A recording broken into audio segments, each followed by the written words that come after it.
안녕하십니까? 자, 여러분들하고 이제 한 7개월 행정법을 같이 하게 될 것 같습니다.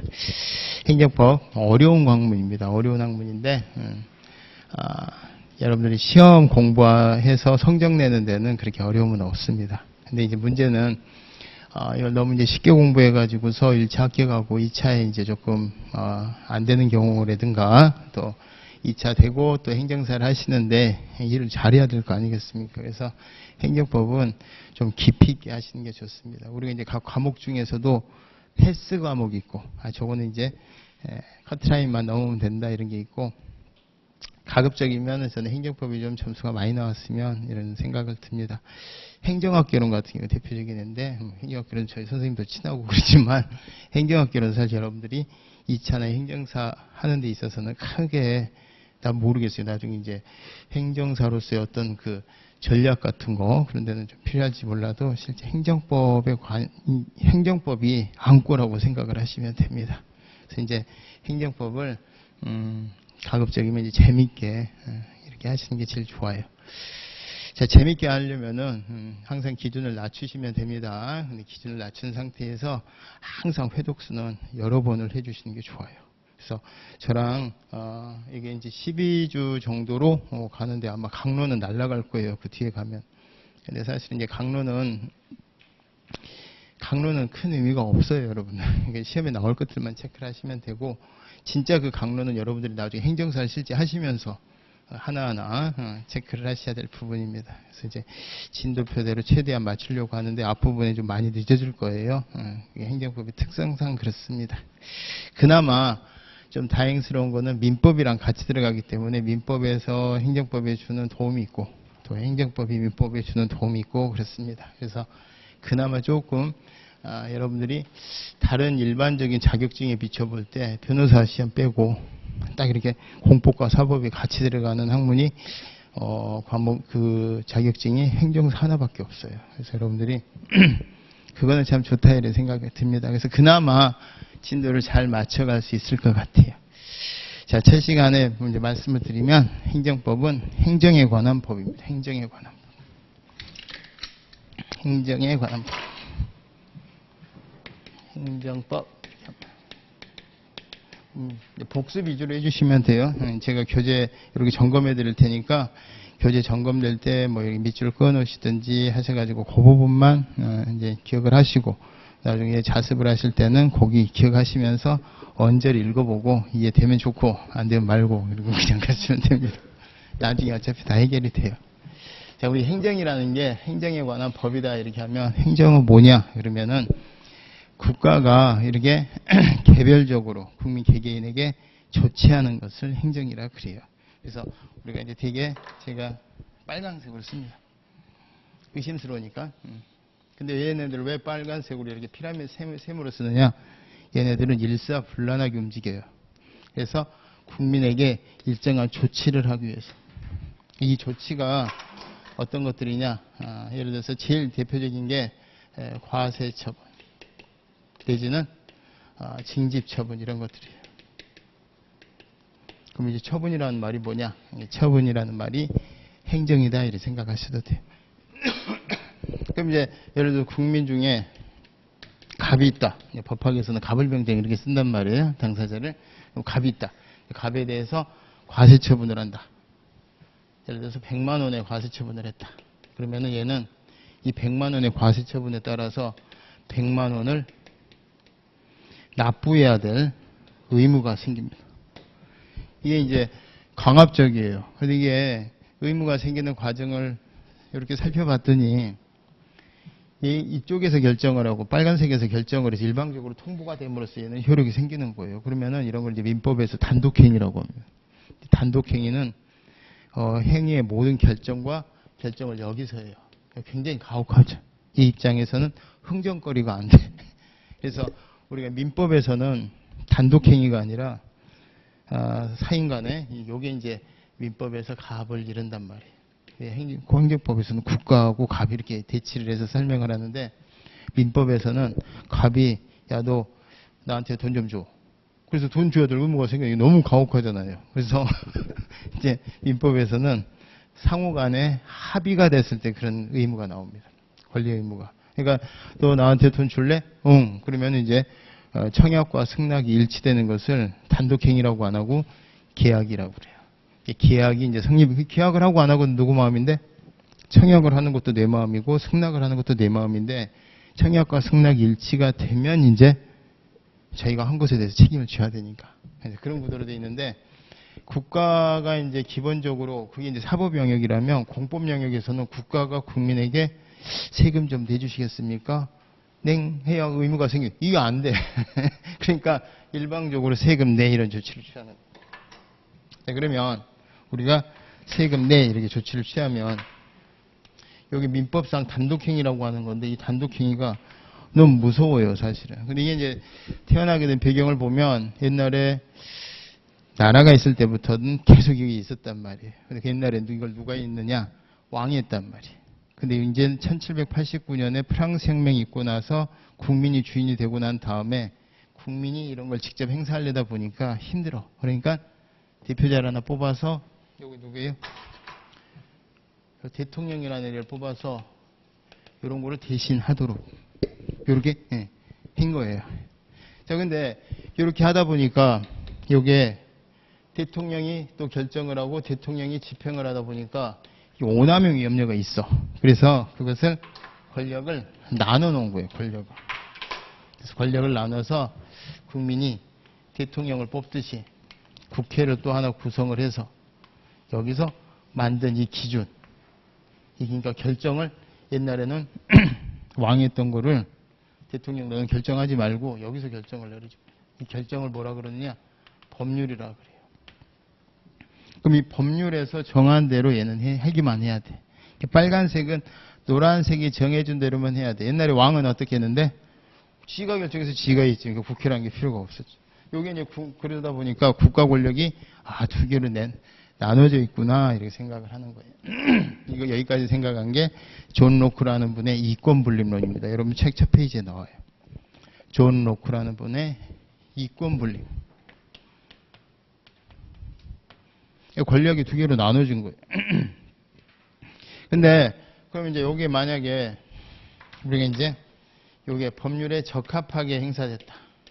그럼 참 잘했어요 하고 여기서 행정법은 보통 제 교재 기준으로 250페이지에서 끝납니다. 박수치고 끝내는 건데 이 위반이 된다니 위반. 법률에 위반이 되면 누군가는 반드시 피해를 입어요. 왜냐하면은 국민을 보호하기 위해서 만든 기준이 법률인데 법률대로 이게 안 이루어졌으니까 상처를 받잖아요. 이 상처받은 애가 여기 가서 가해자한테 따져서 구제받아야 된다. 여기까지 생각한 게 이분이고 아니다. 제3의 기관에서 구제를 해주도록 하자. 그게 법원이란 말이에요. 여기까지 생각하신 분이 누구다? 크리스토퍼 몽테스키라는 분입니다. 그럼 이제 그 분의 견해대로 하면 권력이 몇 개로 나눠졌다? 국가 권력이 3개로 나눠집니다. 이렇게. 국가 권력이 3개로 나눠져서 여기를 우리가 통칭해서 뭐라 그러냐? 국회에서 그 결정을 법으로 정하잖아요. 그러니까 기준을 정립한다. 그래서 법 정립이라고 그러고 이거를 더 줄이니까 뭐가 돼요? 입법이 되는 거예요. 입법. 이게 입법이야. 한문으로 쓰면 입법. 그 다음에 이게 뭐가 된다? 집행인데 이걸 정책적으로 집행한다. 그래서 집행부라고도 하고 행정이라고도 하고 이게 집행이고 행정이에요. 그래서 여기는 혹시라도 이런 것에 옳고 그르고가 여기가 잘못된 것 같다. 그런데 여기서 쿨하게 시인을 해. 그러면 다툼이 없는 거지. 근데 여기서 법에 위반됐다고 막 우기는데 얘는 아니래. 적부받아. 그러면은 요 하나의 과세처분을 가지고서 둘이 보는 시각이 다른 거잖아요. 그럼 그 부분을 누가 여기서 뭘 가지고 국회에서 정한 이 법을 가지고 요게 요건지를 판단 선언해 주는 거. 이걸 뭐라 그런다? 판단 선언해 주는 거. 요거를 사법이라 그래요. 요걸 이제 한문으로 치면 여기 사자예요. 사법은 제가 항상 한문으로 쓰는 이유가 공법 사법할 때랑 헷갈리니까 여기는 입법, 행정, 사법 이런 거. 그러면 행정법은 뭐냐? 행정에 관한 법인데 행정이 어떻게 태어났다? 옛날에 1789년 전에 왕이 이런 것을 다 통합해서 행사할 때는 행정이란 개념이 없었고, 이 행정이라는 거를 1789년 이후에 프랑스 시민혁명 이후에 국민의 대표가 행사하는 것을 견제하기 위해서 입법이라는 것도 나오고 사법이라는 것도 나오다 보니까 입법, 사법과 구별되는 행정이라는 개념이 나오는 거예요. 그죠? 그러면 행정법 할 때 행정은 태생이 어떻게 되는 거예요? 200여 년밖에 안 됐어요. 1789년에 프랑스 혁명 있고 나서 바로 생겼다고 해봐야 200여 년밖에 안 됐어. 그러다 보니까 이게 이제 우리가 공법이라고 하는 건데, 그렇잖아요. 얘네들이 사익을 위해서 행사되겠어요? 공익을 위해서 행사되겠어? 공익을 위해서 행사되는 게 공법이라 그러고, 사실 이 국회에서 정하는 법률은 요 국민 간의 관계도 규율을 한다 안 한다? 그래서 국민 간의 관계를 둘이서 물건을 사고 판다. 내지는 둘이 좋아서 혼인을 약속하고 혼인했다가 새끼 생겼다가 뒤지더라. 이거 뭐예요? 친족 상속 이런 것도 규율을 해요. 그럼 이걸 뭐라 그런다? 사법. 이 사법의 대표적인 게 뭐냐? 일반 사법. 1118개 조문으로 만들어진 거 민법이에요. 그 민법은 어저께 했나요? 어저께 하고 오늘은 공법하는 시간이에요. 그럼 이제 사법이 역사가 길까요? 공법이 역사가 길까요? 사법은 엄청 길지. 재산권을 기준으로 했을 때 신석기 시대, 신분, 친족 상속을 기준으로 할 때 친자관계 하면은 아담과 이브, 아담의 아버지는 그분, 더 오른 거지. 그러니까 거기서부터 진행되었던 그 이론을 공법에서 약간 수정을 한 게 뭐다? 공법이고 행정법이에요. 그러면 이 국회에서 정한 법률 중에 앞으로 요 빨간 거 요렇게럼 행사해라 라고 만들어 놓은 게 뭐다? 행정법이에요. 아시겠죠? 그럼 국민들은 앞으로 혹시라도 니들이 하고 안 하고 간에 계약을 체결하고 안 하고는 누구 마음인데? 니들 마음인데 혹시라도 계약 체결하면 이런 효과가 생긴다고 정해놓은 게 여기에요. 그럼 이 계약을 체결하는 과정에서 얘네들은 보다 본인 스스로 하고 안 하고를 결정을 하고 대신에 청약을 할까 말까 또 승낙을 할까 말까 하는데 청약과 승낙이 계약으로 발전되면 책임지는 구도로 돼 있어요. 그래서 이거를 자치라 그래. 왜? 하고 안 하고가 내 마음이니까. 근데 여기는 자치가 아니라 뭐라 그래요? 이미 정해져 있으면 하기 싫어도 해야 되고 하지 마라 그러면 절대 해서는 안 돼. 이걸 뭐라 그러냐면은 여기를 우리가 이렇게 부른다. 법치. 법의 지배. 그러니까 제가 이제 공법 그러면 보다 법치. 법치가 있기 전에는 뭐였어요? 1789년 전에는 인치주의라 그래. 왕이 지 맘대로 하던 거. 그 다음에 사법원보다 자치. 그래서 여러분들 사적 자치원칙이라고 그러죠? 그럼 뭐 자치나면 여기도 법이 있는데, 이거는 행위를 하는 과정이 자유로운 거고, 하고 안 하고 지가 스스로 하고 한 일상 책임이 되는 구도로 되고, 여기는 저 행위를 하고 안 하고, 아까 단독행위라는 것도 하라고 돼 있으면 해야 된다, 안 해야 된다? 해야만 한다. 하지 말라고 돼 있으면 절대 해서는 안 된다. 여기 법률에 고문하지 마라 그러면은 고문이라는 행위는 절대 해서는 안 돼. 또 이런 세금을 부과해야 된다. 그러면은 결국 공무원들이 할 거 아니에요. 공무원들이 자기 아버지 집이어도 과세는 해야 된다, 안 해야 된다? 심지어 자기 집에도 과세는 해야 된다, 안 해야 된다? 해야 돼. 이게 법치하고 자치기. 자, 그러면 우리가 행정법이라고 하는데 학자들이 행정법 그러면 행정법에 비교되는 개념이 뭐 일단 여기서 비교되는 개념이 입법하고 사법이 비교가 되죠. 그래서 이 사법 입법하고 비교되는 행정의 개념을 한 그릇에 담아보려고 그랬는데 실패했어 결국. 결국 실패를 해서 이제는 그냥 입법하고 다른 점, 사법하고 다른 점을 각각 특징을 나열해보자. 이게 개념 징표설이에요. 개념 징표설. 포르스토프라고 하는. 어니스트 포르스토프. 이름 같은 거 몰라도 되는데 개념 징표설이 뭐냐. 이렇게 생각하시면 돼요. 사실 이 행정이라는 개념은 태어난 게 200여 년밖에 안 됐지만 실은 그 전부터 있었던 거예요, 없었던 거예요?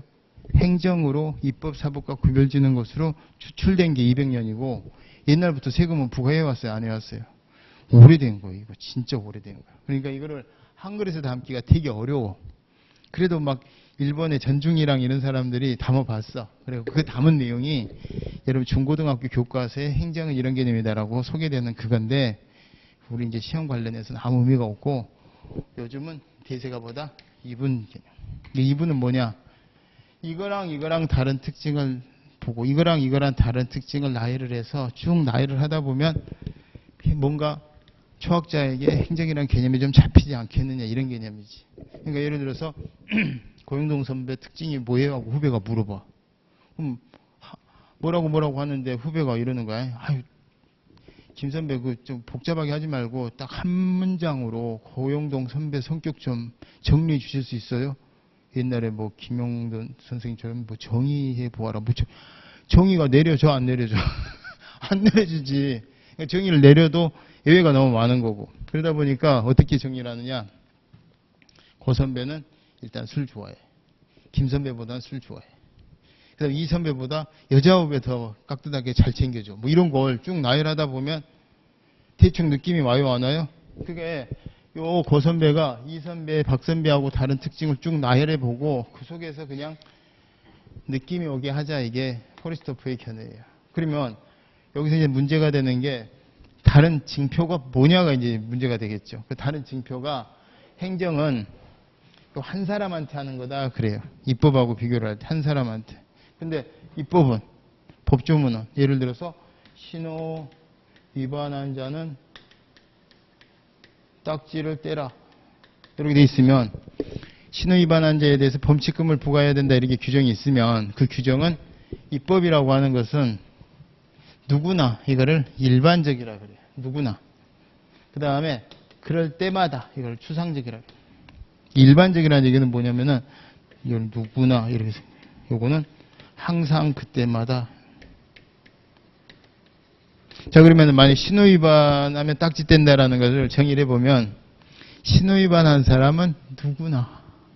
또 제가 누구나 중에 한 사람인 제가 신호위반을 10초 간격으로 계속했어요.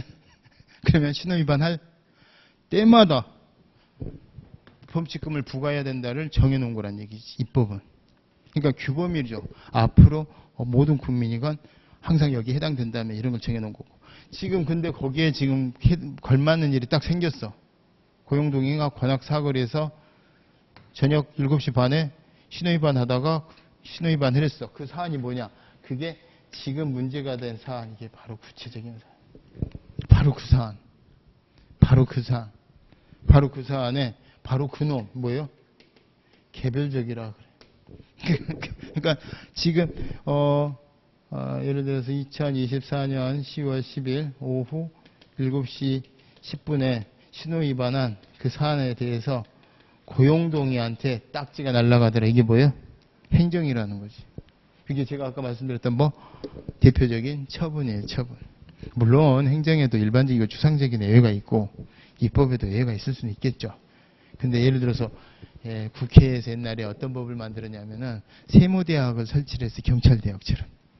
근데 경찰대학처럼 설치를 했는데 하여간 더 문제만 많아. 세무 그 서열에도 안 맞고. 그러니까 뭐를 해야 돼? 세무대학 있잖아요. 세무대학. 세무대학이 하나잖아요. 그 뭐를 해야 돼? 폐교 처분을 해야 되는데 법률 만들어서 없애버렸어. 세무대학 폐지에 관한 법률. 그럼 뭐예요? 입법인데. 개별적이지. 일반적이지가 않고, 물론 그런 예외는 있어. 근데 일반적으로 보면은 법규범원보다 일반적이고 추상적. 그리고 거기에 터잡아서 지금 문제가 된 바로 그 사안, 구체적인 사안에 대해서 지금 가볍게 떨어지는 것이 보다 행정이고. 그게 입법과 다른 특징인 거지. 응? 고 선배는 술을 더 좋아한다 이 말이지. 그러니까 입법하고 다른 특징이 보다 개별적이고 구체적입니다. 근데 그걸 딱 특징을 짓다 보니까 뭐하고 또 우리가 비교를 해봐야 돼요? 사법하고도 비교를 해봐야 돼요. 사법이 하나같이 개별적이고 구체적이에요. 법원의 사법이 뭐다? 법원의 사법은 어떤 추상적인 상황이에요. 지금 일이 터진 상황이에요. 일이 터진 상황에서 병원처럼 고쳐달라고 갔을 때 항상 소극적, 수동적으로 받아주는 데가 법원이에요. 그러면 법원은 이미 예상을 하는 거야? 이렇게 예상을 한 거야? 아니면 이 터진 거야? 이 터진 거지. 그 터진 바로 그 놈이 오는 거지. 그러다 보니까 행정이 개별적이고 구체적이다라는 징표는, 개별적이고 구체적이다라는 징표는 뭐하고는 구별되는 징표인데, 입법과는 구별되는 징표인데 사법하고는 겹치네? 이렇게 된 거지. 그럼 고선배가 박선배보다는 술을 좋아하는데 이거 봤더니 이선배도 술을 좋아해? 그럼 그 다음엔 이선배하고 또 여기 차이점, 여긴 또 여자 후배 잘 챙겨줘, 이걸 또 해야 될 거 아니야. 요거랑 다른 특징 봤더니 법원은 이미 있었던 일에 대해서 소극적이고 수동적으로 받아들여서 현상 유지만 해주는 게 사법부 역할이에요. 구제니까. 병원으로 치면 뭐예요? 고쳐서 옛날 건강을 회복하게 만들어주는 거지 갑자기 소모지를 만들어주는 게 아니거든 여기는. 그럼 이제 소극적이고 수동적이고 과거에 있었던 일, 공적이건 사적이건 과거에 있었던 일에 대해서 해결해 주는 건데 여기는 어때요?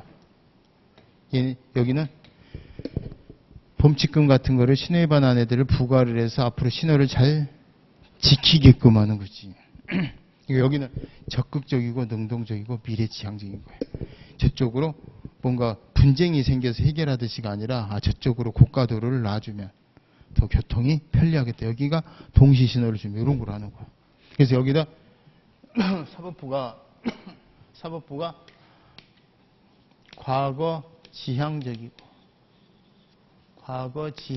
그래. 소극적이고 수동적이다. 근데 행정은 뭐다? 미래 지향적이고 적극적이고 능동적이다 라는 점에서 개념징표가 다르다. 이런 거를 나열을 해주는 거지. 그래서 여기 다르구나. 근데 요 징표는요, 사법부하고는 사법과는 구별되는 징표인데 또 뭐하고는 겹쳐? 얘도 미래를 해서 앞으로 그런 식으로 하라라고 추상적으로 해놓은 거니까 요것도 요거 겹쳐. 자, 그래서 결과적으로 보면 행정이 한마디로 정의를 하려고 그래서 개별적, 구체적 하다 보면 뭐하고 겹쳐요? 사법하고 겹쳐. 적극적이고 능동적이고 미래지향적인 성격을 그러면 뭐하고 또 겹쳐? 입법하고 겹쳐. 그러니까 뭔가 한마디로 정의하려니까 구별 기준이 두 개다 보니까 이쪽이랑 구별하면 여기랑 겹치고 여기랑 구별하면 이쪽이랑 겹치고 그래서 한마디로 정의하기가 까탈스러웠던 건데 그렇게 한 그릇에 굳이 담지 말고 뭐 하자? 각각 다른 특징 나열하고 그 속에서 좀 생각하게 하자. 그래서 그게 개념 징표설이에요. 개념 징표설대로 이제 하게 되면은 이런 게 행정이구나. 그러니까 국민 개개인에게 쏘는 거. 그래서 제가 이거를 화살이라 그래. 이건 뭐 화살 때 앞으로 이렇게 화살 쏴라 이렇게 만들어 놓은 거. 그리고 이거는 화살 뽑아주는데. 그죠? 자, 그럼 여러분들이 생각하신 게 잘 한번 그래서 저는 그냥 이렇게 얘기를 해. 수학자들한테는 법 정립, 법에 따른 집행, 법에 따른 판단, 선언. 이렇게 대충 느낌을 갖고 개념 징표만 하긴 그러니까 저 정도로 정의를 하고 제가 한번 물어봐요. 자, 만약에 7급, 9급 애들 이제 보통 시험 준비할 때 니들만 시험 합격해서 공무원으로 임명되면 그게 뭐 같아? 그리고 물어봐요. 그럼 뭐겠어요? 규범을 정립하는 거야? 아니죠. 귀하를 뭐로? 공무원으로 임명합니다. 앞으로 미래지향적이고 적극적 능동적으로 행정을 수행하기 위한 인적 조달의 차원으로 개별적 구체적으로 한 명한테 공무원 임명 조치를 한 거예요. 이게 무슨 뭐 분쟁이 생겨서 뭐 판단 선언하는 것도 아니고 미래를 대비해서 무슨 규범을 정립한 것도 아니란 말이에요. 이보다 이게 행정이다 이렇게. 근데 공무원 임명이 행정이구나 이렇게 얘기를 하죠. 근데 우리가 요걸 이제 실질적인 의미의 입법, 실질적인 의미의 행정, 실질적인 의미의 사법 이렇게 정의를 한다면 형식적인 의미가 우리가 원래 이 행정부가 이렇게 뭔가 시스템화되어 있잖아요. 지금 조직이라 그래, 법학에서는. 그래서 저거를 행정부 조직법, 그러니까 길죠. 앞자를 떼면 뭐가 돼요? 정부 조직법. 대통령 밑에 국무총리 밑에 각 부장관. 요게 대통령 무슨 일하고 국무총리 무슨 일하고 요걸 정부 조직법. 법원도 조직이 있어요, 없어요? 조직 있죠. 그래서 법원 조직법, 대법원 밑에 고등법원 밑에 지방법원, 뭐 특허법원, 회생법원 이런 게 있단 말이에요. 여기는 조직이라 할 게 물론 국회 안에 들어가면 국회의장, 부의장이 있겠지만 의사당 하나에서 해. 그러니까 그냥 국회법 그래요. 그러면 국회법에 보면 국회법에서 국회에서 해야 될 일들을 주로 정하고 있겠죠. 여기는 행정부가 해야 될 일을 정하고 있는 게 정부조직법. 법원이 주로 해야 될 일이 정하고 있는 게 법원조직법. 그게 뭐냐? 겉에서 딱 그렇게 정해놓은 거를 우리가 형식적 의미에 있어서 입법, 행정, 사법이다 그래요. 그러면 실질적으로 보면 국회의사당에서, 국회법에서는 국회의사당을 전제로 하니까 국회법에서, 국회의사당에서 하는 건 다 뭐다? 입법. 정부 조직 하에서 이루어지는 것은 뭐다? 행정. 법원 조직 하에서 주로 법원에서 이루어지는 것보다 사법. 근데 그게 다 일치하냐 이 말이야. 다 일치하는 건 아닌 것 같은데 이런 생각이 드는 거죠. 그럼 그게 뭐다? 국회에서 법률을 제정하더라. 뭐 형식적 의미에서도 입법이고 국회의사당에서 이루어지니까 겉에서 보기에서도 입법이고 실질적인 의미에서도 뭐다? 입법이고 국세청이 과세 처분을 하더라. 형식적 의미에서도 행정이고 실질적인 의미에서도 뭐다? 행정이고 서울행정법원에서 판결을 하더라. 뭐 형식적 의미에서도 사법이고 실질적인 의미에서도 사법이고 이렇게 되는 거죠. 근데 여기서 이제 여러분들 공부를 좀 해보시면 아시겠지만 대통령이 대통령령 같은 걸 제정을 해. 그럼 대통령령을 제정하면 그 내용은 이럴까요? 이럴까요? 이런단 말이에요. 앞으로 이런 일이 있을 땐 이렇게 해라라는 내용의 규범을 정하는 건데 그 규범을 국회에서 안 정하고 어디서 정한다? 행정부에서 정해요. 대통령령, 총리령, 각 부주 장관이 정하는 부령 이렇게 하면은 야 이거는 실질적인 의미에서 뭔데? 입법인데 형식적인 의미에서 뭐다? 행정이다 이렇게 되는 거지. 근데 그런 건 간간히 물어볼 때가 있어요. 그럼 이제 예를 들어서 대법원에서도 대법원 규칙 같은 걸 제정을 해. 지들끼리. 앞으로 여기 법원 이용하는 사람들에 대해서 규율하기 위해서. 그럼 대법원 규칙을 만들면 그건 뭐다? 실질적인 의미에서 입법인데 형식적인 의미에서는 어디서 만든다? 사법이네? 이렇게 되는 거죠. 그렇죠? 이런 것들은 이제 물어볼 때. 그 정도만 아시고 이제 나중에 여러분들이 저기 이제 공부를 하다 보면은 행정 입법이라는 게 나와요. 아까 대통령령, 총리령, 부령 이런 걸 뭐라 그런다? 행정부에서 제정하는 입법인데 행정 입법이라 그래요. 그 앞에 행정은 뭐겠어? 행정부에서 제정하는 이니까 형식적인 의미의 행정이고 뒤에서 행정 입법할 때 그 입법은 뭐겠어요? 실질적인 의미의 입법이구나. 그럼 학생이 이렇게 물어보죠. 선생님, 저희는 실질적이고도 형식적인 의미의 행정만 저희 시험범인가요? 그럼 얼마나 좋겠어요? 그럼 행정입법은 바로 우리 시험범에서 빠지죠. 불행하게도 아닙니다.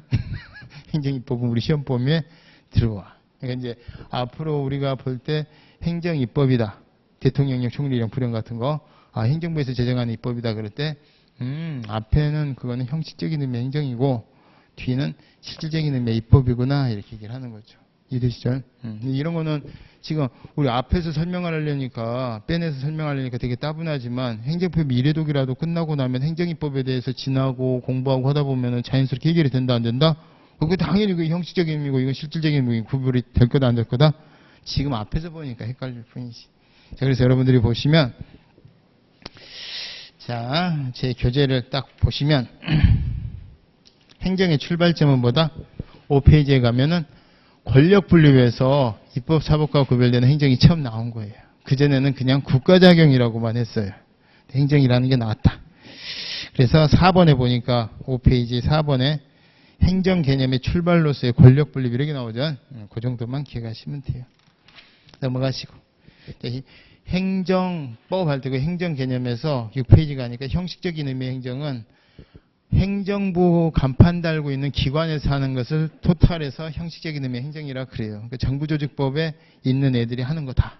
근데 이제 그 안에서 걔네들이 다 실질적인 의미의 행정만 하는 게 아니라 실질적인 의미의 입법을 하는 경우도 있고 사법을 하는 경우도 있고, 여러분들이 나중에 이제 요 법원에 가서 소송 수행하는 건데 변호사의 몫이고, 존 로크 크리스티안 몽테스케, 몽테스케가 여기서 간다 상권 분립인데, 존 로크가 흔적이 아직도 남아있는 게, 여기서 따지는 게 뭐예요? 행정심판이란 말이에요. 행정심판은 뭐겠어요? 행정부에서 이루어지죠. 근데 뭐를 한다? 분쟁을 해결하지. 그러니까 형식적인 의미의 행정인데 실질적인 의미의 뭐다? 사법이다, 이렇게 얘기하는. 이제 대충 느낌을 봤는데, 지금 조금만 감을 잡아놓으면 좀 이따가 이제 행정법 미래독이라도 되면 이건 자연스럽게 해결이 되는 거예요, 안 되는 거예요? 막 지금 막 고민할 필요가 안 없어. 지금 이제 오늘 딱 수업 시작하는데 짝꿍 만났어. 짝꿍 오늘 만나고 네 이름 뭐냐고 물어봤는데 오늘 외우기가 힘들지. 근데 지금 한 학기 동안 1년 동안 때나 같이 앉아서 이제 이름 부르고 있을 건데 그거 막 오늘 외우려고 할 필요가 없지. 그거 다 자연스럽게 외워지지. 그거 막 외우는 거는요. 옛날에 우리 군 생활할 때 갑자기 막 하루 안에 고참들 이름 다 외우라고 그러고요. 저도 이제 간신히 외웠더니는 대치가 잘못됐다고 내무반이 바뀌는 바람에 처음부터 다시. 자, 그 정도로 기억을 하시고, 그 다음에 6페이지에 가서 보면요, 그 실질적인 의미의 행정에서 3번에 형식적인 그 행정의 실질적인 의미대로 한번 정의를 내려보자. 정의를 한 그릇에 담아보자. 이게 긍정설이고요. 그게 담을 필요 없다. 이게 부정설인데, 4번에 개념증표설이라고 해서 오늘날에는 이제 학계의 통설 판례가 그 담을 수도 없고 담을 필요도 없다. 그럼 뭐로 담냐? 담아봐야 어차피 맨날 예외 투성인데 이런 거예요. 그래서 이제 그분 견해대로 하면 이 어니스트 포리스토프라는 사람의 견해대로 하면 7페이지 맨 하단에 행정은 공익을 실현한다. 공익. 사실 뭐 입법 사법도 공익이겠지만 뭐 이렇게 쓰더라고요. 그 다음에 양가로 2번에 보니까 뭐가 나와요? 그 행정기본법 밑에 양가로 2번 보니까 적극적이고 능동적이고 미래지향적이다. 그 다음에 5번에 보면은 구체적인 사안에 대한 법 집행이란 말이 나오죠. 개별적이고 구체적이다 이런 뜻인데, 개별적이란 말은 잘 안 써요. 왜냐면은 나중에 이제 일반적인 처분이라는 게 있어. 뭐 지금 몰라줘도 되는데, 여기서 이제 오리지널은 갑에 대해서 딱지 끊거나 세금 부과하는 건데, 예를 들어서 요 앞에 30km 속도 제한 이러면 어떻게 돼요? 장소가 딱 구체화돼 있어. 근데 그거 지나가는 놈은 언놈이건 이런 뜻이거든. 이것도 처분으로 보거든. 그래서 이제 여기서는 구체적이라는 말만 써놓은 거예요. 그 다음에 양가로 4번에 재량을 갖는다. 재량을 갖는. 사실은 재량의 범위가 겁나 넓은 게 어디예요? 여기야말로 어떤 법을 제정할까 말까 제일 넓죠. 여기도 겁나 넓어요. 5년 이상의 징역, 무기징역, 사형에 처한 이래 사람을 죽인 사람은. 근데 여기는 끽해봐야 뭐 1년 이하의 뭐 영업정지 그러면 경우수가 365개밖에 안 나와. 근데도 왜 재량이 넓다라고 하느냐? 요거랑 비교했을 때 유죄를 선고해놓고 나서 유죄에 따른 형량을 어떻게 할 것인가에 대해서 재량이 많은 게 사법이고, 유죄냐 무죄냐 이거에 대한 재량은 별로 없다고 봐요.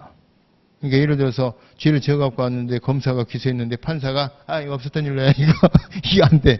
무슨 말인지 아시겠지? 그런 의미에서 재량이 좀 넓은 영역이다 이렇게 표현을 하는 겁니다. 그래서 실제 여기는 까놓고 들어가면은 복수정답 여지가 있기 때문에 잘 안 물어봐. 그럼 복수정답 여지가 없는 것보다 제가 말씀드렸던 적극적이고 능동적이고 미량지향적이고 개별적이고 구체적이고, 요거 나오면은 요거는 이제 빼박이니까.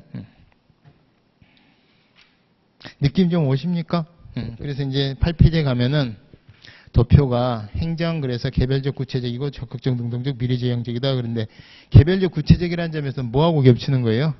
4번. 그 다음에 적극적, 능동적, 미래지향적 뭐하고 겹친다? 입법. 그래서 이제 그 밑에 도표를 보면 형식적 의미의 입법이 포리스토프의 개념적 표소리 할 때 조금 감이 잡은 상태에서 근데 이제 그걸 저는 법 정립, 법 집행, 법 판단 선언이라고 써놨고, 왼쪽 세로로 돼 있는 게 형식적 의미의 입법, 행정, 사법인데 국회의사당, 정부 간판 달고 있는 애들 워낙 이름이 많으니까 여기는. 그 다음에 밑에는 법원 이렇게 떠올리시고, 자, 그러면은 왼쪽 상단 국회 법률제정에서부터 우측 하단의 법원 재판까지 쭉 이어지는 대각선이 뭐예요? 형식과 실질이 일치하는 거지. 근데 꼭 일치는 안 하는 경우도 있더라, 없더라? 있더라. 그래서 국회 법률제정 바로 옆에 보면 국회 사무총장이 직원을 임명하더라. 뭐다? 실질적인 의미의 행정인데 어디서 이루어지더라? 국회 안에서 이루어지더라. 여러분들 이제 그 상식을 알고 계시면 좋은 게 5급 이상의 공무원은요, 대통령이 직접 임명합니다. 6급 이하의 공무원은 어디서 임명할까요? 국무총리가? 각부 장관이 임명해요. 그러면 법원에서도 공무원은 필요해요, 안 필요해요? 법원에서도 행정을 일처리 하기 위해서. 법원에 국회의원들만 있는 게 아니니까. 아니, 국회의원들만 있는 게 아니니까. 그러면 국회에도 또 법원에도 판사만 있는 게 아니잖아요. 그러니까 이제 거기서도 법원 공무원을 필요로 하면 5급 이상의 공무원은 누가 임명해요? 대법원장이, 국회의장이 이렇게 임명해. 근데 그 6급 이하는 누가 임명하겠어? 각부 장관 없어, 거기는. 그러니까 국회 사무총장, 법원 행정처장. 이름을 꼭 다르게 했나 몰라. 그냥 다 사무총장으로 통일하면 될걸. 헌법재판소도 사무처장, 다 이름이 달라. 그래서 국회 사무총장이 6급 이하의 직원을 임명하더라. 실질적인 의미에서 행정인데 형식적인 의미에서는 입법에 들어갑니다. 이런 뜻이.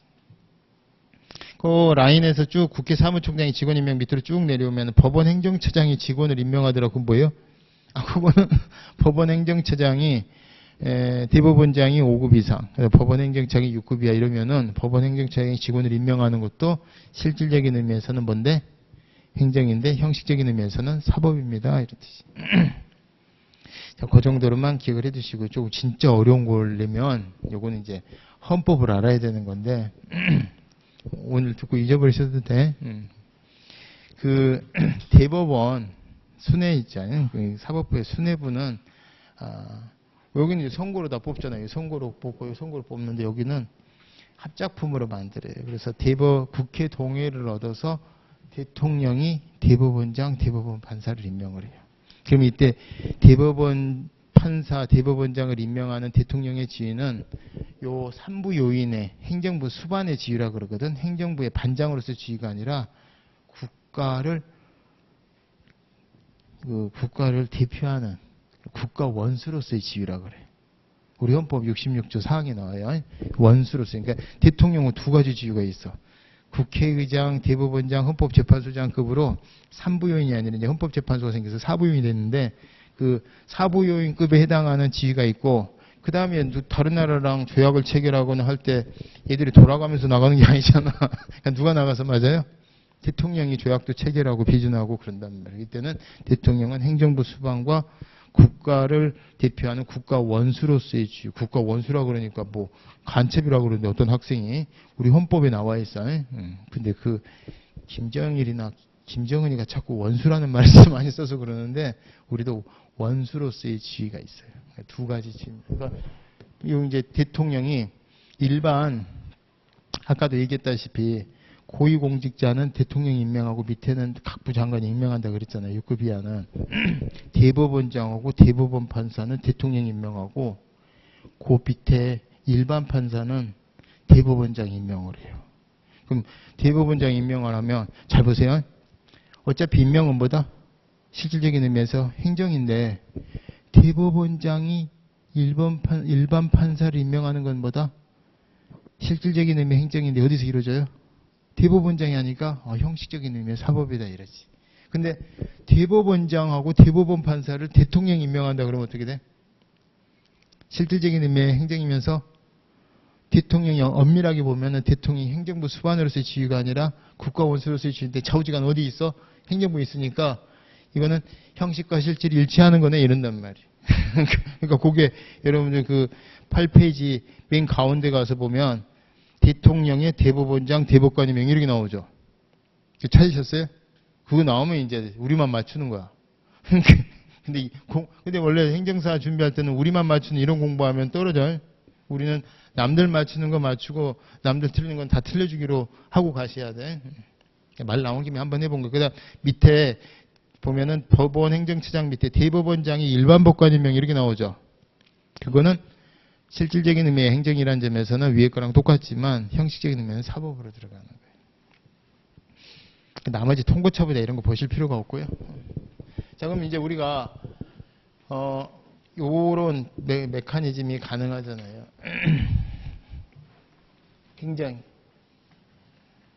행정부가 이제 이렇게 써도 돼.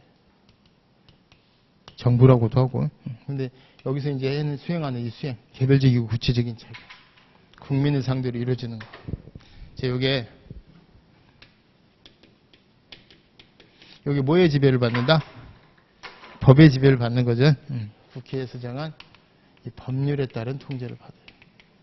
요걸 이제 우리가 법치라고 하는데, 법치주의인데, 법치주의 대상이 되는 이 행정이 99.9%입니다. 그럼 뭐가 있다는 얘기예요? 주의다, 원칙이다, 이거는 다 예외가 있다는 얘기예요. 예외. 예외가 0.01%인가? 모르겠네. 저기가 예외가 있어.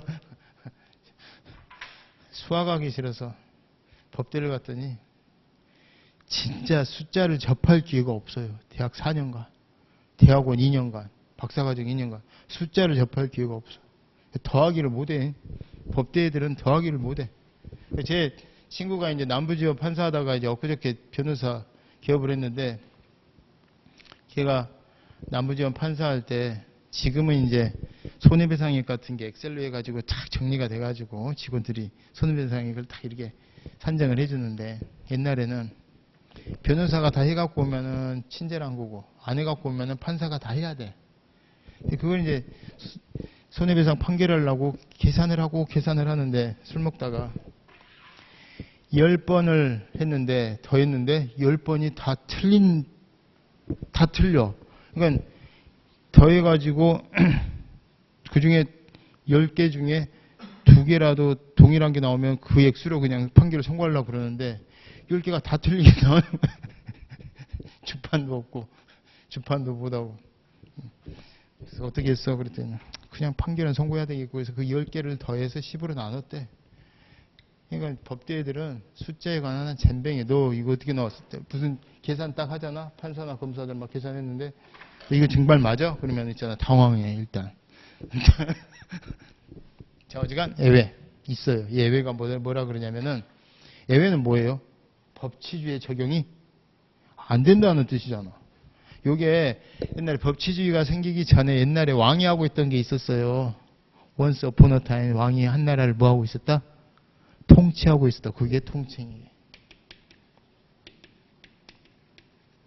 그럼 여러분 이제 이 통칭이라고 하는 게 행정법에 딱 들어가면 행정법의 의의 설명하고 행정의 개념 설명한 다음에 여기 바로 나옵니다, 이게. 그럼 통칭이라는 게 중에서 나올까요? 안중에서 먼저 나올까요? 안중에서 먼저 나와. 왜냐면은 앞으로 이제 우리가 요걸 설명을 할 거거든. 요거 위주로 설명하는데, 설명하다 말고 꼭 끝에 무슨 말을 붙여줘야 돼? 근데 얘는 예외야. 이걸 꼭 써줘야 되잖아. 짜증이 났나? 그러니까 처음에 딱 들어가자마자 야, 통칭이라는 게 있어. 그리고 앞으로는 절대 물어보지 마. 이거예요. 예를 들어서 남자에 대해서 설명을 하는 거야. 근데 하리수야. 뭐 남자에 대해서 설명하는데 지금 병역 의무가 있어. 근데 하리수는 예외야. 막 그때마다 설명하려니까 짜증나니까 앞에다가 통칭이라는 걸 딱 설명을 해놓고 요런 게 있는데 앞으로는 물어보지 마. 이런 거예요. 여기서 시험에 간간히 나옵니다. 왜 나올까? 안 중요하다 해놓고서 요거를 계속 보다 보면 뭐가 보여요? 여자를 계속 보다 보면 뭐가 보여? 남자가 보이지. 비교 개념으로 그걸 물어봐요. 자, 그러면 요게 왜 법치주의 예외가 되는 거냐? 여기서 얘는 법과 이 정치라는 개념을 좀 구별하셔야 돼요. 법은 뭐예요? 법은 O하고 X야. 가운데 타협이 없어요. 법의 목적이 뭐냐면, 제가 가르쳐 드릴게요. 법의 목적이 뭐냐 물어보면 정의예요, 정의. 법의 목적이 뭐다? justice. 그 반대말이 뭐예요? 정의롭지 못한 거. 불의야, 불의. 이 중간에 타협점 있어 없어? 없어. 그래서 O 아니면 X예요. 요거는 뭐야? 요거는 동의어가 다른 말로 타협이야. 요거 이제 이게 필요한 경우가 있어. 사법 영역이 아니라 어디 영역에서? 공법 영역에서. 맞아요. 공법. 행정법 영역에서.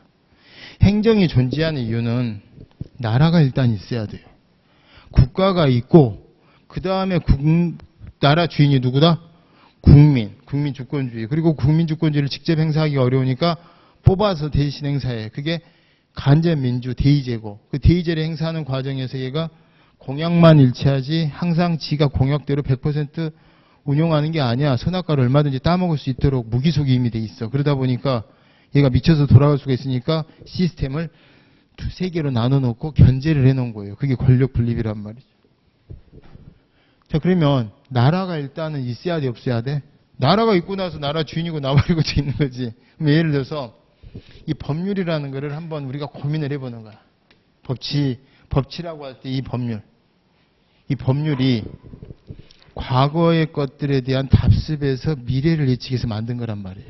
그러니까 법률의 입법의 특성은 미래지향적이라고 하지만 그 미래지향적이 어떤 개념이다? 과거에 답습을 해서 미래를 예측해서 만들어 놓은 규범이야. 근데 그 규범 중에 전혀 예상치 못한 상황이 생기면 어떻게 해야 돼?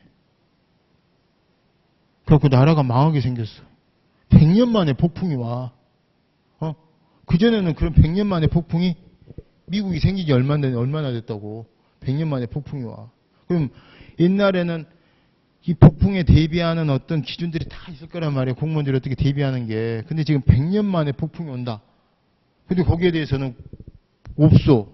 예를 들어서 이 법률에 요만큼 높이로 쌓으라고 돼 있어. 그럼 이때는 법을 어겨서라도 요만큼 쌓아야 돼, 안 쌓아야 돼? 법을 어겨서 요만큼 쌓을까요? 그냥 여기서 쌓다 법을 지키다가 망해버릴까? 요거. 그래서 이 사법 영역에서는 그게 없는데 사익 영역에서는, 공익 영역에서는 국가 존립 자체가 위태롭거나 할 때는 차라리 법을 어겨서라도 지켜라 해요. 나중에 법적 책임 안 묻겠다 해요. 뭐였으니까? 정치적인 판단에 따른 거였으니까. 그거는 우리가 책임을 안 묻겠다는 거예요. 그래서 그게 출발점이 국가 긴급권에서 되게 나왔어요. 통칭이가. 근데 이제 오늘날 이 나라가 쭉 발전되다 보니까 비상이 항상화돼서 약육강식 시대가 됐잖아요. 그러니까 이제 국익을 위해서라면 법을 어겨도 된다, 안 된다? 어겨도 책임 안 물을 게예요. 그럴 영역이 있다, 없다? 있다. 그러면 이게 어떤 성격이에요? 정치적 성격 때문에 그래요. 그럼 이 정치적 성격이 있을 때 요거는 여기에 들어가면은 통칭에 들어가면은 법치주의 예외가 되고 설사 이 통칭에 대해서는 사법 심사를 못 해요. 사법부에서 심사를 못 해. 그러니까 뭐 범죄에 해당하니 뭐 손해배상을 하니 이런 게 없게 되는 거지. 자, 그러면 이 통칭이라는 개념은 좋은 거예요, 나쁜 거예요? 나쁜 건데 불가피하게 인정하는 거란 말이지.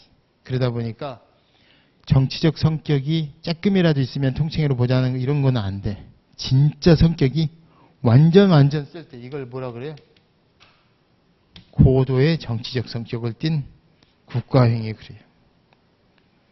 자, 만약에 제가 이제 이건 판례도 아니고 여러분 이해를 돕기 위한 건데 북측이 남측을 향해서 도발을 해와. 응? 근데 예를 들어서 AK 소총으로 따당 하고 쐈어. 그럼 우리가 이제 뭔가 화났다는 걸 보여줘야 돼, 안 보여줘야 돼? 그러니까 대신에 이제 확전이 되면 안 되니까, 전면전으로 확대되면 안 되니까. 화났다는 걸 보여줘야 되니까 동종화기로 2배를 줘버려라. 응? 하늘 향해서. 이게 따다다당, 이게 네 발을 M16으로 쏴라. 뭐 이런 것들을 법으로 만들었다고 쳐봐요. 자, 이 법이 과거에 대한 그 학습 효과로 미래를 정해놓은 거죠. 근데 갑자기 막 비오듯이 와.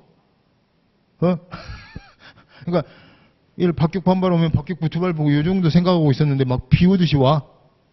그럼 어떻게 해야 돼? 세다가 까먹어 버렸어. 그러니까 전투기가 떴다는 거 아니야. 그 전투기가 떠서 원점이라는 데를 타격을 하게 되면은 방사포가 쏜데 K9 자주포 정도가 동급화기인데 비행기가 공대지로 쏴버리면 이게 뭐가 되는 거예요? 법 어기는 거잖아. 근데 법 어길 수 있다 없다? 어길 수 있다는 거잖아요. 그러니까 옛날 이명박 대통령 때 전투기가 떴다는 거 아니야. 그래서 전투기 편대장한테 그렇게 명령을 했다는 거예요. 저희 선배님이. 이명박 대통령한테 제가 월급 용돈을 10만 원이나 받은 적이 있어서. 근데 원체 정치를 못 하신 것 같아. 인기가 별로 없어. 좌우지간 떴는데 그 편대장한테 그때 뭐라 그랬냐면은 단호하게 대치하되 신중을 기하라 이렇게 명령을 했다는 거 아니야. 이게 말이야 방구야. 군령은 명확해야 돼 안 명확해야 돼? 근데 그렇게 했다는 거잖아. 근데 나중에 또 한참 지나놓고 나서 보니까 비행기가 안 떴다는 거야. 누구 말이 맞는지 모르겠어. 근데 안 떴다는 게 또 맞는 것 같아. 왜?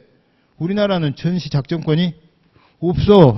비행기를 띄우고 안 띄우고 누가 허락을 해줘야 돼? 미국이 허락해줘야 돼. 기가 막히죠? 빨리 환수했으면 좋겠는데 또 환수 안 하게 된 배경에는 또 뭐 또 다른 이유가 있을지 모르겠지만 우리 개인적으로 봤을 때는 자주국가 입장에서 전쟁하고 안 하고는 우리가 평가해야지. 미국에서 하라고 하고 하지 말라고 안 하고 이건 조금 가슴 아픈 것 같아. 좌우지간 때려버릴 수 있다는 겁니다. 그 대표적인 예 중에 하나가 또 이런 것도 한번 보십시다. 우리나라가 수백 년간 수교를 했었던 대만하고 국교를 단절을 하고 뭐 중국은 하나밖에 없다 그래서 몇십 년 전에 촛불을 겨눴던 중국이랑 수교를 하면서 여기를 끊는다. 그럼 법학적인 시각에서 보면 신뢰보험칙에 반하는 거 아니? 그런 거 없다 이 말이지. 국익이 우선이면 뭐 열애를 해줄게 이런 영역이 있을 수 있다 없다. 그러니까 국가 안보 내지는 국익을 위해서 양보해야 될 부분이 있다. 제가 이제 최근 들어서 좀 그런 비슷한 사례를 봤던 거는요. 판례가 아니고 판례는 이제 좀 이따가 쉬었다고 볼 거고 느낌다운 느낌을 좀 받아보시라고요. 옛날에 그 김정은이랑 문재인 대통령이랑 38선에서 만났잖아요. 요만한 높이 이거 넘어오면 38선 넘어오는 거 아닙니까? 정은이가 여기 넘어왔잖아요. 한참 가다가 뭐라고 하더니 다시 그 빼가가지고 넘어갔다고 왔잖아요. 알고 봤더니 저는 언제 저기 한번 넘어가 봅니까? 뭐 그거 어렵습니까? 가보십시오. 그래서 간다는 거 아니야. 그래서 문재인 대통령이 여기 다 넘어갔다고 왔잖아. 근데 봐. 이거 넘어가면 무슨 법 위반이야? 얘가 넘어가면 뭐야? 여러분이 넘어가면 뒤져. 국가보안법에 의해서 잠입탈출죄가 적용이 돼. 그 국가 허락 안 받고 가면 기본이 징역이야. 근데 제인이 형 어떻게 된 거야? 뭐 근데 그 상황에서 만약 또 거꾸로 생각을 해봐. 변호사 출신이고 법치주의가 투철해서 정은이가 가자 그러는데 가다가 더는 못 가겠어. 김 위원장. 그럼 분위기 뭐해? 싸해져 버리지. 어떤 느낌인지 아시겠지? 요때는 넘어갔다 와도 개안타 이거 뭐 봐줄게 이거예요. 그게 뭐다? 통칭이라는 게. 통칭이는 특징이 뭐다? 정치적 성격이 완전 세서 사법부에서 OX 하기가 좀 곤란한 것들 이런 것들을 말합니다. 그럼 이 통칭이라는 개념은 외국에서 다 인정이 됐겠어 안 됐겠어? 됐겠죠. 그걸 우리나라는 받아들였겠지? 받아들였습니다. 통칭 인정을 해요. 그럼 통칭 인정하는 거 대표적인 게 뭐다? 나라가 위기에 처했을 때. 그리고 그걸 조금 더 오늘날에 와서는 나라의 국가 긴급권이라고 하기보다도 국익에 도움이 된다면, 외교 군사 안보에 도움이 된다면, 뭐 이런 것들이에요. 자, 그런 것들 우리가 열애를 해준다 안 해준다? 해준다. 김대중 대통령이 남북 정상회담 했죠. 좀 어때요 그런 거? 막 가가지고 막 그 충원탑에 참배하고 막 꽃받치고 김정일이었지 그때 막 건강 걱정해주고 뭐야? 그게 찬양 고무죄야. 북측의 고위 인사를 건강 걱정해주고 북한의 뭐 그 안보 이런 거 걱정해주고 이러면은 찬양 고무죄고 그 걔네들 허락받고 들어갔어 잠입탈출죄고 그 다음에 전부 다 우리의 적이잖아 주적 이적죄고 조금이라도 뭔가 걔네들한테 도움이 되는 것이 간첩죄고 A4 용지로 몇 장이야 범죄 제목이 그 돌아다닐 때마다 내가 만약에 그러고 다녔으면 어떻게 돼? 목숨이 10개라도 나쁘지 않은데 김대중 대통령이 괜찮았잖아요. 남북 정상회담보다 통칭. 그러니까 국가보안법 적용 안 해.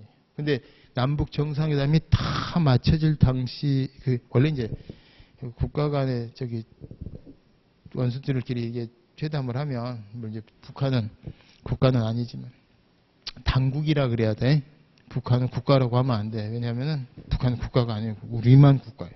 그리고 근데 대신에 우리가 이제 평화롭게 통일하려면은 대화를 해야 되니까 이 도둑놈 하면서 대화를 할 수는 없잖아. 그러니까 당국이라는 말을 쓰고 국가라는 말을 안 쓰고 민족이란 말을 씁니다. 그 다음에 조약이란 말을 안 써. 조약은 어디하고 어디가 체결하는 거야? 당사자끼리 체결하는 걸 기약이라고 그러고 당사자끼리 체결하는 걸 기약이라고 그러고 당사국끼리 체결하는 걸 조약이라고 그래. 그러니까 조약이란 말을 써버리면 남북 정상회담, 남북 합의서 이런 게 조약이란 말을 쓰면은 인정하는 거야, 안 인정하는 거야. 그런 말을 절대 쓰면 안 돼. 그건 이제 상식이라고 생각하시면 돼. 그래서 좌우지간 뭐 어디까지 하다가 여기까지 왔지? 원래 다 합의해놓고 이제 나머지 굵직굵직한 것만 둘이 남겨놓거든. 그러니까 처음에 김대중 대통령이 당선이 되고 나서 독일에 가가지고 베를린에서 야 정의를 한번 보자 이렇게 이제 툭툭 던진 거지. 원래 던지면은 익십이라고 그러나 보통 씹는데 갑자기 보자고 연락이 왔어. 이쪽도 당황하고. 그래서 이제 당국자들이 어디서 만나요? 북경에서 만나. 그래서 이제 조율을 해. 다 이제 조율이 돼 끝날 무렵에 뭐가 나와? 돈 좀 주라 이렇게 나온 거지. 왜? 북한이 그때 막 꽃제비니 뭐니 해가지고 난리도 아니었어. 그러니까 이제 걔네들이 금강산이니 개성이니 이런 게 되면 그러니까 그 돈을 선납금식으로 4억 원 대가 명목으로 좀 땡겨달라 이 말이지. 거기서 탁 박차고 일어나야지. 이런 거지 갓나 새끼들 이렇게 일어나야 되고 일어나겠어. 얼마 줄까 뭐 이렇게 하니까 4,800만 달러. 알았어. 자, 그 정도면 어디 허락을 맡아야 되느냐? 저 국회 허락 맡아야 돼요. 국회가 법률만 만드는 데가 아니라 예산결산도 하는 데니까. 자, 거기 가서 안건을 올리면 어떤 일이 생기겠어?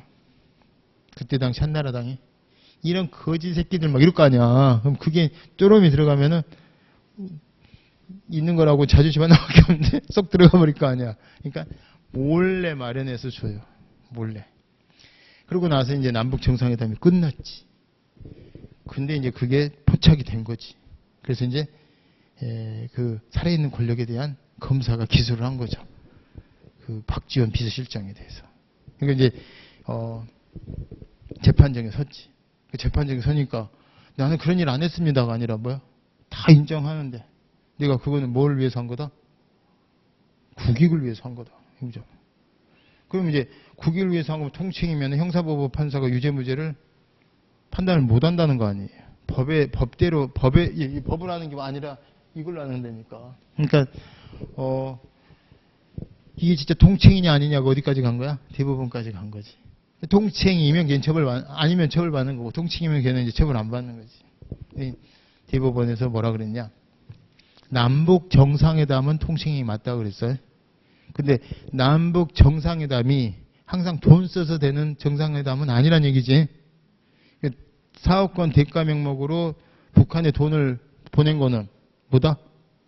그 통칭이 아니라고 그런 거지. 처벌받아요. 왜 처벌받느냐? 원래 일정 규모 이상의 돈이 우리 영토 바깥으로 나가면 지금 이제 기획재정부 장관일 것 같은데 옛날에 재경부 장관 허락을 받도록 돼 있어요. 외국환 관리법. 그러니까 여러분들 저기 갑자기 집 사주니 등록금 내니 그리고 규모가 좀 크면 신고를 해야 돼. 신고했겠어 안 했겠어? 안 하고 몰래줬지. 그리고 그 돈이 혹시라도 북측으로 흘러 들어가면 통일부 장관 승인도 있어야 돼. 자, 그런 절차가 다 생략이 됐다 안 됐다? 그거 이제 외국환 관리법 위반으로 서서 본인이 다 인정을 하고 통칭이라고 주장을 했는데 통칭으로 인정을 안 받고 남북 정상회담은 뭐다? 통칭인데 남북 정상회담 과정에서 사업권 대가 명목으로 북측에 송금한 행위. 여러분 지문에 남북 정상회담 이거 통칭이라고 그랬어. 이러면 안 돼. 남북 정상회담인 줄 알았더니는 그 자체가 아니라 과정에서 사업권 대가 명목으로 북측에 송금한 행위 이런 뭐야? 그건 통칭이 아닌 걸로 본 거지. 그러니까 이런 걸로 보더라도 통칭의 개념은 가급적 넓게 보려고 하는 거예요. 좁게 보려고 하는 거야. 좁게 보려고 하는 건데 부득불 보는 겁니다. 그래서 처벌받았죠. 여러분들 이제 그러고 나서 그 수사망이 좁혀 들어가니 그 돈을 그 사업권의 주체라고 하는 현대상선인가 거기서 조달을 해줬어. 그래서 그 수사망이 좁혀 들어오니까 현대상선 그 회장이 투신자살 있죠. 투신자살하고 지금 아마 그 아내분이 그 대북 사업을 맡아서 하는 현 뭐라고 그랬었던 것 같은데 이름 못 외워. 숫자도 못 외우고 이름도 못 외워. 자, 그러면 여러분 통칭이라는 개념이 뭐다? 정의만 보고 좀 씁시다. 고도의 정치적 성격을 띤 국가기관의 행위로서 사법심사 대상에서 제외되는 행위다. 사법심사 대상에서 제외되는 건데 만약에 판결이 있을 수가 있느냐? 판결이 있을 수가 없지. 근데 설사 판결이 있다고 가정을 하더라도 판결이 집행력이 없으면 실효성이 없는 거예요. 그런 것들은 우리가 판결이 있다 하더라도 집행이 불가능한 거는 아예 판결을 하지 말자라는 논의가 있겠죠. 그게 예를 들어서 뭐 판례는 아니지만 대중형 말이 나왔으니까 김대중 대통령이 정의리한테 가서 야 이번에 내가 평양 왔으니까 다음에 너 서울에 꼭 와야 된다. 그리고 약속하고 막 서약까지 받아놨어요. 근데 안 와 이놈이. 그래서 북한도 우리 영토니까 원고 김대중, 피고 김정일 해가지고 서울지방법원에 소송을 제기했어. 몇 월 며칠 약속을 이행하라. 그러고 해서 만약에 그럼 이제 소송 날짜에 정일이가 와야 되는데 안 오면 불출석으로 인해서 이쪽 주장이 다 받아들인 거에서 판결이 나요. 그럼 뭐 어떻게 판결이 나겠어? 정은이를 잡아라 이렇게 판결이 나겠지. 그래서 이제 그러면 민사법원에 서울 민사법원에 있는 집행과에 있는 집행관들이 있겠죠. 옛날에 집달리들. 그럼 집달리들을 어디로 파견해야 돼? 평양으로 파견했대. 안 와? 그럼 그런 거는 통칭의를 넓힌다는 개념이 아니라 어차피 판결을 하더라도 집행이 곤란한 거는 아예 하지 말자는 논의죠. 그죠? 그래서 정의가 이렇게 돼. 판결이 있는 경우에도 집행이 곤란한 국가적이고. 통칭의 범위는 갈수록 축소되고 있다. 인정 여부에 관한 학설 2번의 긍정설이 통설 판례고요. 10페이지에 가서 보면은 이제 인정 근거가 나오는데 여기서부터는 좀 쉬었다가 진행하도록 하겠습니다.